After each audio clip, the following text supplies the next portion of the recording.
લસણ એક એવી વસ્તુ છે જે તમને દરેક ભારતીય લોકોના ઘરમાં જોવા મળી જાય છે. ઘણા લોકોના ઘરમાં લસણ વગર ખાવાની કોઈ પણ વસ્તુ નથી બનતી.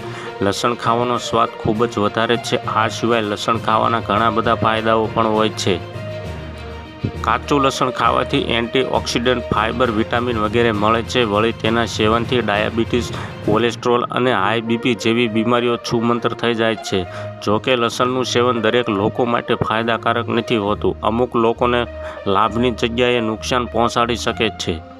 એવા લોકોએ લસણનું સેવન કરવાનું બંધ કરી દેવું જોઈએ કે પછી તેને ઓછી માત્રામાં ખાવું જોઈએ. જો આ લોકો લસણને વધારે માત્રામાં ખાય છે તો તેમને હેલ્થ સંબંધિત ઘણી બધી મુશ્કેલીઓ થઈ શકે છે. તો ચાલો જાણીએ લઈએ કે કયા લોકોએ લસણ ખાવાથી દૂર રહેવું જોઈએ. જો તમને હંમેશા એસિડિટી થયા કરે છે તો તમારે લસણ ખાવાથી દૂર રહેવું જોઈએ. હકીકતમાં એસિડિટીની સ્થિતિમાં જો તમે લસણ ખાઓ છો તો તમને છાતીમાં બળતરાની મુશ્કેલી આવી શકે છે. આ લસણ તમારી એસિડિટીને વધારે છે, એટલા માટે તેનું સેવન ના કરવામાં ભલાઈ હોય છે. તો હાલ અત્યારે આટલું જ. મળીશું નવી અપડેટને નવા સમાચાર સાથે. વિડીયો પસંદ આવે તો એક લાઇક કરી દેજો. ચેનલને સબસ્ક્રાઈબ કરી બાજુમાં આવેલ બેલ આઇકનને દબાવી દો, જેથી તમને આવા નવા સમાચારોની અપડેટ મળતી રહે.